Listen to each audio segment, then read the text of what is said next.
ಶಸ್ತ್ರವಿದ್ಯೆ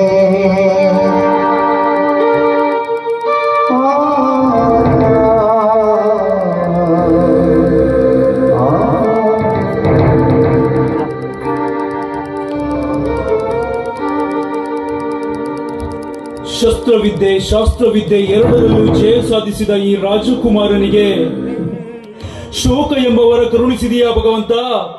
ಶೋಕ ಎಂಬ ವರ ಕರುಣಿಸಿದೆಯಾ?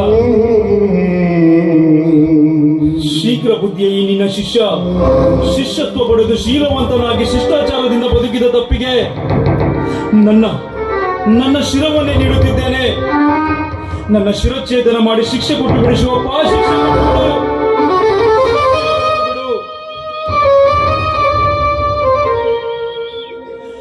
ವಿದ್ಯೆ ಕಲಿಸಿದ ಗುರುವಿನ ಮಾತನ್ನೇ ಧಿಕ್ಕರಿಸಿ ಒಂದು ವೇಳೆ ವರುಣಿಕಾಳನ್ನ ನಾನು ವಿವಾಹವಾದರೆ ಆ ಪುಟ್ಟ ಬಾಲಕ ಅಜೇಂದ್ರನ ಮೃತ್ಯುವಾಗಲಿದೆ ಎಂದು ನನ್ನ ಗುರುಗಳು ಭವಿಷ್ಯ ನುಡಿದಿದ್ದಾರೆ.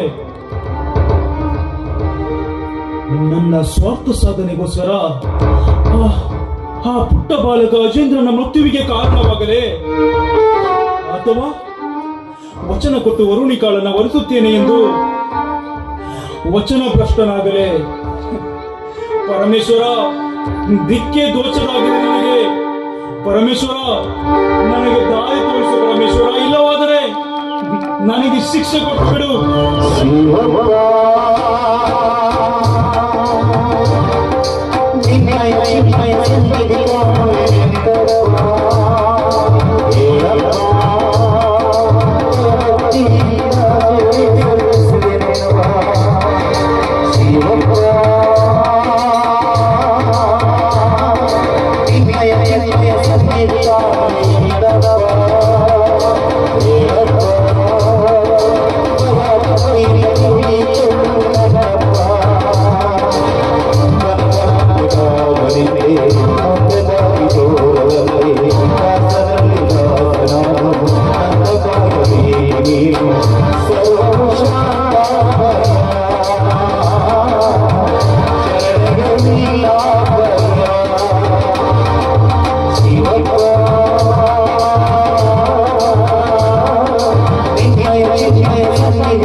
ಯತ್ರ ನಾರ್ಯಸ್ಸು ಪೂಜಂತೆ ತತ್ರ ದೇವತಾ ಎಂದು ನಂಬಿದ್ದವನು ನಾನು. ಆದರೆ ಆರಾಧಿಸಬೇಕಾದ ಸ್ತ್ರೀಗೆ ಅವಮಾನಿಸಿಬಿಟ್ಟೆ ನಾನು. ನನ್ನ ವರುಣಿಕಾಳಿಗೆ ಮೋಸ ಮಾಡಿಬಿಟ್ಟೆ ನಾನು. ಒಂದು ವೇಳೆ ವರುಣಿಕಾ ಮುಂದೊಂದು ದಿನ ನನ್ನ ಕಣ್ಣೆದುರಿಗೆ ಬಂದಾಗ ನಾನು ಹೇಗೆ ಕಣ್ಣೆತ್ತಿ ನೋಡಲಿ ಅವಳನ್ನ?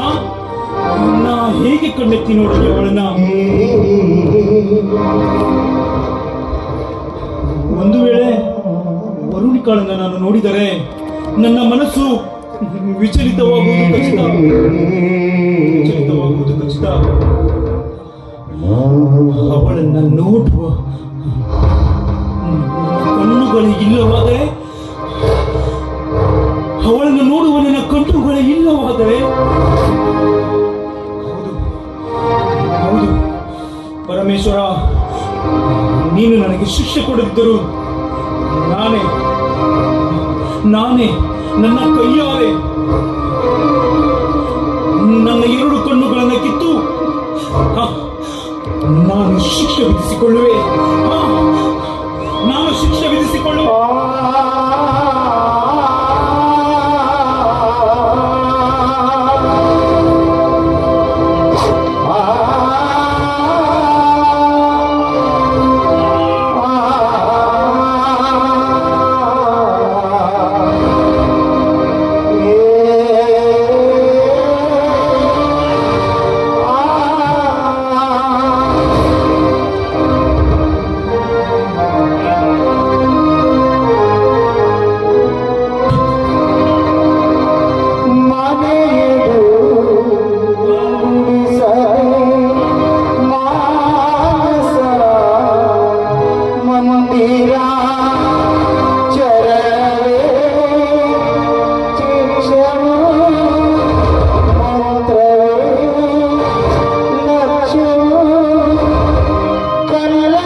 ಭೂತಕಾಲದಲ್ಲಿ ನಾ ಮಾಡಿದ ಅಧರ್ಮವನ್ನು ನೆನಪಿಸಿಕೊಂಡರೆ ಈ ನೋವು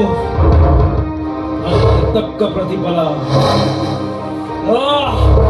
ಅದಕ್ಕೆ ತಕ್ಕ ಪ್ರತಿಫಲ.